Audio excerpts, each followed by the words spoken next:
Perfecto. Muchas gracias, tío Andrés. Muchas gracias a todos. Un gusto saludarles. En esta oportunidad tengo, gracias al Señor, el privilegio inmerecido de predicar el Evangelio de nuestro Señor Jesús, eh, que es, que es para la salvación de todo aquel que cree y es el medio eh, o el poder de Dios, la manera en que Él obra para salvar a los perdidos, cada uno de los que hemos sido salvos, que estamos acá hoy, es porque el Evangelio fue predicado por otro hermano de más antigüedad a nosotros y como dice el Señor en su palabra, eso que recibimos de gracia, eh, damos también de gracia. Es nuestro deber y también nuestro querer, y es por eso que en esta ocasión compartiremos el Evangelio en torno a la palabra del Señor en el capítulo 14 del Evangelio de Lucas, casi la continuación de lo que estuvo predicando nuestro hermano Andrés, aunque no nos pusimos de acuerdo, pero solo hay que dar una vuelta de página o no sé, en sus Biblias quizás esté inclusive en la misma página. Así que vamos a Lucas 14, del 25 al 33. Dice así la palabra del Señor. Grandes multitudes iban con él, y volviéndose les dijo, si alguno viene a mí y no aborrece a su padre y madre y mujer e hijos y hermanos y hermanas y aún también su propia vida, no puede ser mi discípulo. Y el que no lleva su cruz y viene en pos de mí, no puede ser mi discípulo. Porque ¿quién de vosotros, queriendo edificar una torre, no se sienta primero y calcula los gastos a ver si tiene lo que necesita para acabarla? No sea que después que haya puesto el cimiento y no pueda acabarla, todos los que lo vean comiencen a hacer burla de él, diciendo, este hombre comenzó a edificar y no pudo acabar. ¿O qué rey, al marchar a la guerra contra otro rey, no se sienta primero y considera si puede hacer frente con 10,000 al que viene contra él con 20,000? Y si no puede, cuando el otro está todavía lejos, le envía una embajada y le pide condiciones de paz. Así pues, cualquiera de vosotros que no renuncia a todo lo que posee, no puede ser mi discípulo. Hay una gran diferencia entre el formar parte de las grandes multitudes en donde son todos simpatizantes del Señor Jesús y otra cosa muy diferente es ser discípulos suyos. El simpatizante, según el contexto del relato bíblico, era aquel que seguía a Jesús para ser beneficiario de alguno de sus milagros. Por ejemplo, el de la multiplicación de los panes y los peces, o si eran eh, afligidos por alguna enfermedad, el recibir la sanidad de esa enfermedad en particular, como lo hizo el Señor muchas veces movido a compasión, o para escuchar sus enseñanzas eh, por quizá lo interesantes que podían resultarle.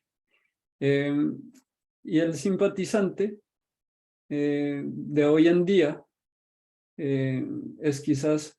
aquel que tiene un conocimiento superficial de la persona de Jesús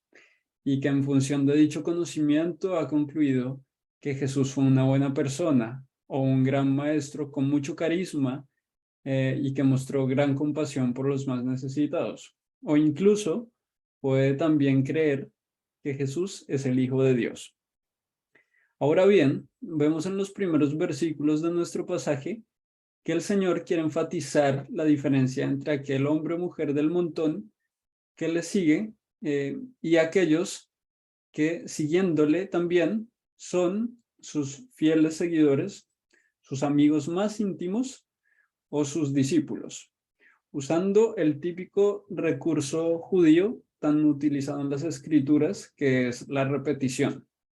Vemos en el versículo 26 y 27 que estos comunican prácticamente la misma idea, y para rematar, vemos acá en la traducción al castellano que fueron redactados siguiendo prácticamente la misma estructura. Esto, como ya dijimos, viene a enfatizar en este caso que existe una condición que ha de cumplirse para que un simpatizante de Cristo pueda saberse más que solo eso. O dicho de otro modo, que existe una gran diferencia entre un simpatizante de Cristo y un discípulo de Cristo. Y también es importante que notemos que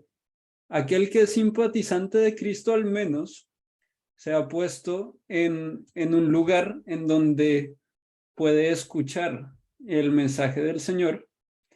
que perfectamente podría ser el caso de cualquiera de ustedes que se ha unido a esta reunión por Zoom o que está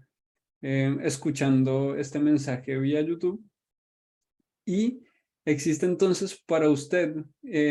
como simpatizante, la posibilidad de que usted pase a ser un discípulo al momento de ser confrontado por la palabra del Señor con la realidad de que el llamado de Jesús para sus oyentes es el discipulado, pues él no está buscando un mero admirador. Partamos entonces por enunciar 3 puntos que nos van a ser de utilidad para abrir el significado de este pasaje. El primero, solo sirve ser discípulo de Jesús. En los versículos que ya hemos tocado, del 25 al 27, el segundo punto, que ser discípulo de Jesús tiene un alto costo que debe ser considerado con toda seriedad, de los versículos 28 al 32, y el tercer punto, que cualquiera puede ser discípulo de Jesús, el versículo 33.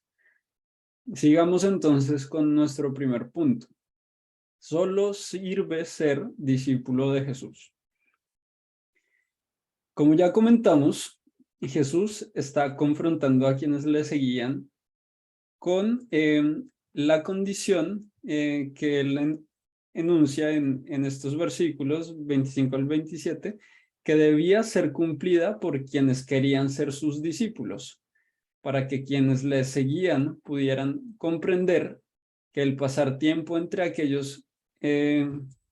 seguían a Jesús o que le seguían a él solo tendría verdadero valor si estos llegaban a ser verdaderamente sus discípulos. Pero ¿por qué hace el Señor esta advertencia? Podemos encontrar una respuesta válida, entre muchas otras, en el mismo pasaje, en el versículo 29. No sea que después todos los que lo vean, al supuesto discípulo, comiencen a hacer burla de él. Y creo que no erramos si afirmamos que el Señor Jesús hace esta advertencia porque se preocupa por el destino eterno del alma de cada uno de sus oyentes, para evitarles, por medio del poder y de la autoridad de su palabra y de la obra de su Espíritu Santo, el ser parte de la mayor de las tragedias, que también fue enseñada por el tío Andrés en su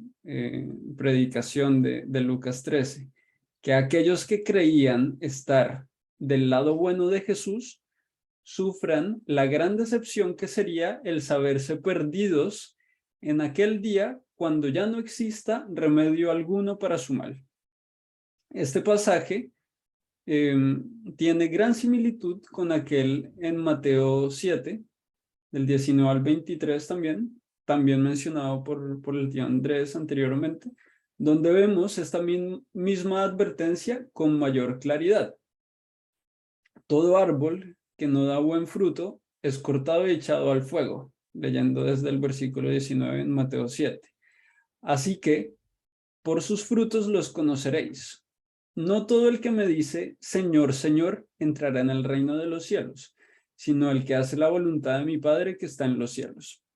Muchos me dirán en aquel día, Señor, Señor, ¿no profetizamos en tu nombre y en tu nombre echamos fuera demonios y en tu nombre hicimos muchos milagros? Y entonces les declararé, jamás os conocí, apartaos de mí los que practicáis la iniquidad. Y es por esto que solo sirve ser discípulo de Jesús, puesto que él solamente conoce por nombre a sus ovejas, como vemos en Juan 10:3. Y solo a quienes son verdaderamente conocidos de Jesús, solo estos entrarán en el reino de los cielos. Es por esto que el Señor advierte entonces a sus seguidores que existe una condición que deben cumplir estos para llegar a ser verdaderamente sus discípulos. Leemos nuevamente el versículo 26 y el 27. Si alguno viene a mí y no aborrece a su padre y madre y mujer e hijos y hermanos y hermanas y aún también su propia vida, no puede ser mi discípulo. Y el 27. Y el que no lleva su cruz y viene en pos de mí, no puede ser mi discípulo.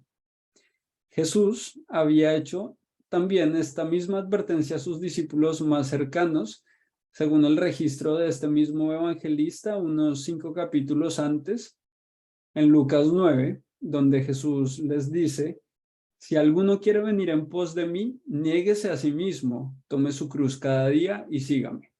porque todo el que quiera salvar su vida, la perderá, y todo el que pierda su vida por causa de mí, éste la salvará. Pues, ¿qué aprovecha el hombre si gana todo el mundo y se destruye o se pierde a sí mismo? En otras palabras, si ganas todo en el mundo, aún siendo estas ganancias honradas, y gozas de buena salud y alcanzas aún los mayores logros y satisfacciones que ofrece este mundo,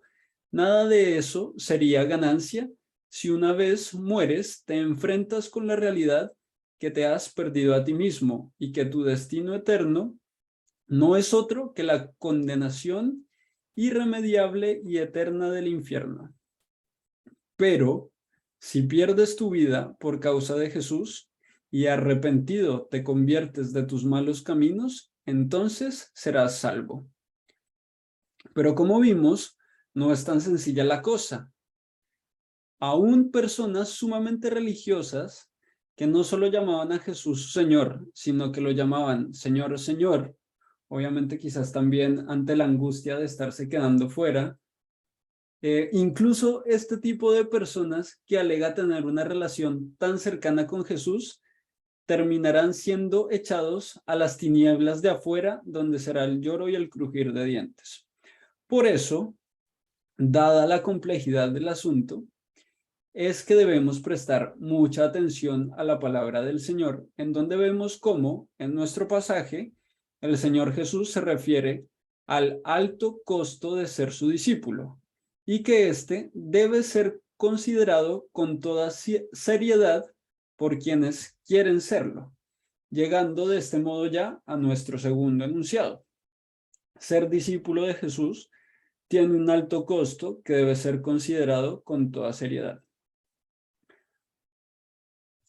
Leemos nuevamente entonces del 28 al 32 para refrescar la memoria. Dice así la palabra del Señor. Porque ¿quién de vosotros, queriendo edificar una torre, no se sienta primero y calcula los gastos a ver si tiene lo que necesita para acabarla? No sea que después que haya puesto el cimiento y no pueda acabarla, todos los que lo vean comiencen a hacer burla de él, diciendo, este hombre comenzó a edificar y no pudo acabar. ¿O qué rey, al marchar la guerra contra otro rey, no se sienta primero y considera si puede hacer frente con 10,000 al que viene contra él con 20,000? Y si no puede, cuando el otro está todavía lejos, le envía una embajada y le pide condiciones de paz. El Señor Jesús, entonces, como hemos visto, nos anima a considerar el costo de seguirle antes de hacerlo. Según hemos leído en el pasaje, el costo es alto. El mismo tiene que ver con negarse a sí mismo y estar dispuesto a que por cuenta de venir a los pies de la cruz del Señor Jesús y confesarle a Él públicamente como nuestro Señor, podamos ser despreciados inclusive por los mismos miembros de nuestras familias, como leímos en el versículo 26. O por poner otro ejemplo también muy ilustrativo y nada descabellado, que perfectamente podría llegar a ocurrir, que por ser nuevo discípulo de Cristo y venir a su camino de arrepentimiento y fe en el Hijo, en el Señor Jesús, y una nueva vida que crece cada día más en frutos de justicia, a este nuevo creyente le llegue a costar su trabajo. En caso que tenga un jefe acostumbrado a que él siguiera órdenes antiéticas y que posterior a su conversión no pudiera el nuevo creyente seguir acatando este tipo de órdenes, resultando en su despido. Y se podría decir que estas posibles consecuencias o costos del ser discípulo de Jesús o de nuestra conversión no llegan ni siquiera a compararse con el costo que algunos creyentes de otros trasfondos culturales han tenido que enfrentar, como en el caso de aquellos hermanos creyentes que se convirtieron al cristianismo desde el Islam, en donde sus familiares no se contentan con manifestar civilizadamente su hostilidad hacia el evangelio, sino que buscan asesinar a sus mismos hijos o hermanos por haber desertado del Islam por la causa de Cristo. O vemos también que hay también el otro caso completamente opuesto a este, quizás una advertencia un poco más extrema de un posible costo de seguir a Cristo, el que tu familia pueda llegar inclusive a querer matarte, como es el caso para estos hermanos que se convierten del Islam o que viven en regímenes políticos completamente hostiles al Evangelio. Hay algunos que llamándose cristianos dicen predicar el Evangelio, que es más bien un falso Evangelio, y dicen que predican las buenas nuevas de Jesús cuando anuncian que Dios tiene un maravilloso plan para sus vidas, para la de sus oyentes, pero niegan esta verdad escritural que estuvimos viendo en todos sus matices, que son las aflicciones que vienen para el creyente, y no son más que unos engañadores que dicen al pecador justo lo que su carne quiere escuchar. Ven a Cristo y Él sanará tu enfermedad, o ven a Cristo y Él sanará a tu hijo, o ven a Cristo y haz una considerable ofrenda a las arcas de nuestro ministerio y cosecharás una rica bendición de prosperidad con ese ascenso en tu trabajo tan anhelado. Pero ese, como ya dije, no es más que un falso evangelio que no hace más que producir falsos conversos, personas que se unen a una multitud que simpatiza con el Señor Jesús por las motivaciones equivocadas, pues se acercan a Él para que Él les resuelva sus problemas materiales. Pero cuando su fe es probada por las tribulaciones de este mundo, flaquean y se apartan del camino. Es por esto, para que esto no suceda, que estamos predicando el Evangelio en esta ocasión en torno a este pasaje. Pero lo que el Señor Jesús más anhela no es entonces resolver los problemas materiales como los predicadores del Evangelio de la Prosperidad afirman, sino que su anhelo más grande es resolver el problema espiritual del pecador, el problema, valga la redundancia, del pecado, que ha causado desde la caída separación entre Dios y los hombres. Fue principalmente para resolver este problema que Jesús vino al mundo, para dar su vida en rescate por muchos. Es por eso que, llegada su hora, el Señor Jesús, por el gozo puesto delante de él, sufrió la cruz, siendo su gozo el hacer la voluntad de su Padre para dar su vida en rescate por muchos. Allá en la cruz, el Señor cargó sobre él la maldad de todos nosotros y fue castigado como si él hubiese sido pecador, descendiente de nuestro padre Adán, como si él hubiese cometido una de nuestras faltas, como si él hubiese transgredido vez tras vez la ley de Dios, para que nosotros, que merecemos recibir el castigo eterno del infierno, seamos movidos a arrepentimiento por las riquezas de la bondad suya, y que, viendo cuán grande es el amor de Dios, que nos amó cuando aún éramos pecadores, enviando a su único Hijo a recibir el castigo de nuestra paz en el calvario de su cruz, para que todo aquel que en él cree no se pierda, sino que tenga vida eterna, vengamos entonces a ser reconciliados con Dios. Pero dado que era imposible que nuestro gran Dios y Salvador fuese retenido por la muerte, Dios le resucitó. Y fue sobre la base de la resurrección de Cristo que Pablo predicó. Por medio de él se os anuncia perdón de pecados. En él es justificado todo aquel que cree. Hechos 13, el 38 al 39. O como también dijo el apóstol en Romanos 4, él fue entregado a la muerte por causa de nuestros pecados y resucitado para hacernos justos a los ojos de Dios. Y habiendo dicho esto, podemos ya proceder con nuestro tercer punto, que nos recuerda que sobre la base de los méritos de Cristo y lo que él logró en la cruz del Calvario, cualquiera entonces puede ser discípulo de Jesús. Y esto tiene que ver con el versículo 33, aunque es como un recurso, porque el versículo 33 no dice exactamente eso, pero dice, por así decirlo, lo contrario, y nos permite también llegar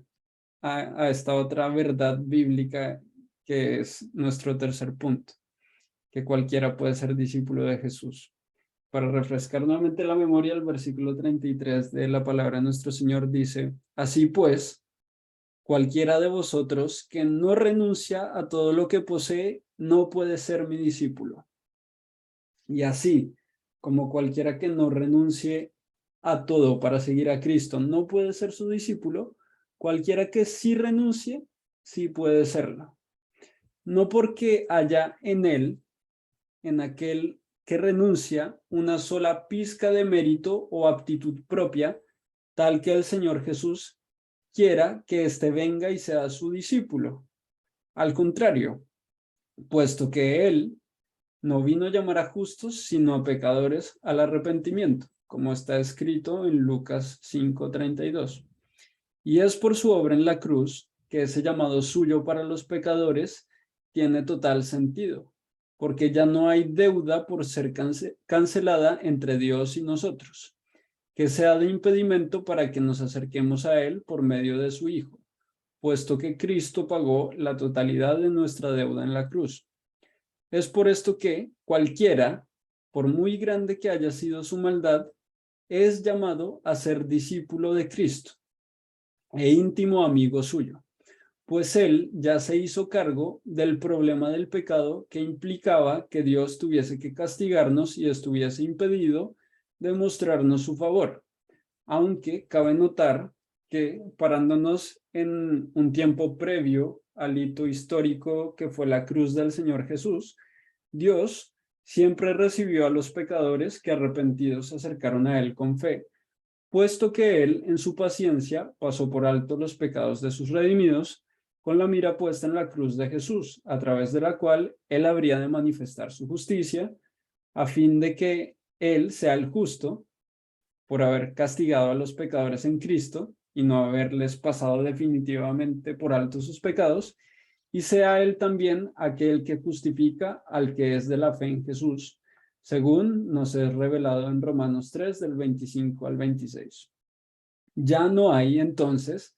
deuda por ser cancelada entre Dios y nosotros. Y es por esto que, nuevamente reitero, cualquiera puede ser discípulo de Jesús.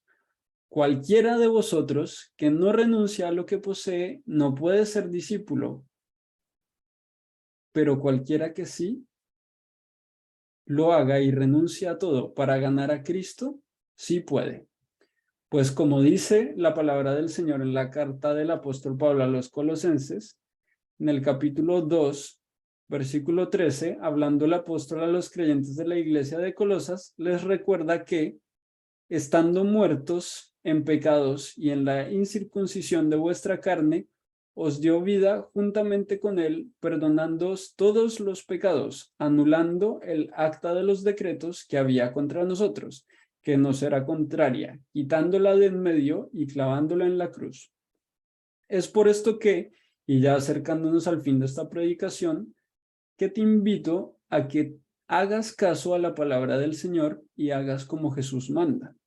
Arrepiéntete y cree en el Señor Jesucristo. Considera también el costo de hacerte su discípulo, pudiendo ello significar cambios sumamente drásticos en tu vida, porque puede ser que en este mismo momento el Espíritu Santo te esté convenciendo de pecado, de cuán vano, superficial y malvado es tu afán cada día en esa carrera por servir los falsos dioses que se levantan como ídolos en nuestra sociedad, como el dinero, el libertinaje o el ocio, entre otros, en lugar de correr la carrera de fe en donde inmerecidamente somos llamados a seguir y servir a Cristo. Y si ese es tu caso, no dudes más la bondad y fidelidad de nuestro Señor, pues hoy es el día de salvación. Reconoce tu gran y urgente necesidad de un Salvador y lánzate a los brazos de Cristo para recibir su perdón. Y sucederá entonces el milagro de la conversión en tu vida, momento a partir del cual podrás llamar a Dios tu Padre, pues habrás nacido del Espíritu, habrás nacido de lo alto para ser un hijo adoptivo del Padre y un hermano del Señor Jesús, hijo único y eterno del Padre, o, o único hijo eterno del Padre. Y esta nueva relación con Dios, por medio de la fe en Cristo, vendrá de la mano con una nueva y firme convicción de que hay ciertas conductas pecaminosas que debes cortar de raíz con la ayuda del Espíritu Santo, quien viene a hacer su habitación en cada nuevo creyente, pues aquel que, habiendo oído las buenas nuevas de salvación en Cristo, cree en el Evangelio, éste recibe el sello del Espíritu Santo, según nos es revelado en Efesios 1, del 13 al 14. La tercera persona de la Trinidad, Dios mismo,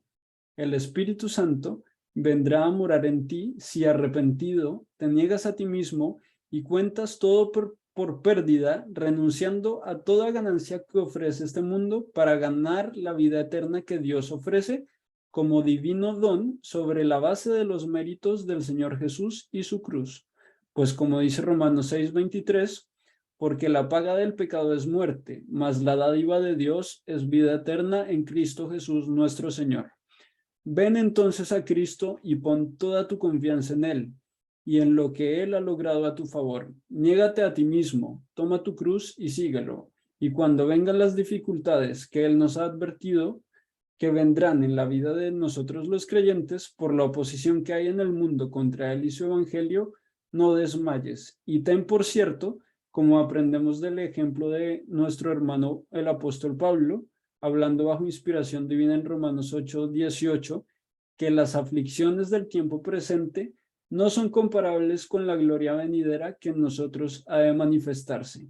Así que no os hagáis tesoros en la tierra, donde la polilla y el orín corrompe, y donde ladrones minan y hurtan, mas haceos tesoros en el cielo, donde ni la polilla ni orín corrompe, y donde ladrones no minan ni hurtan, porque donde estuviere vuestro tesoro, allí estará vuestro corazón. Que el Señor bendiga su palabra y que Cristo sea el único, más valioso y más anhelado tesoro en cada corazón.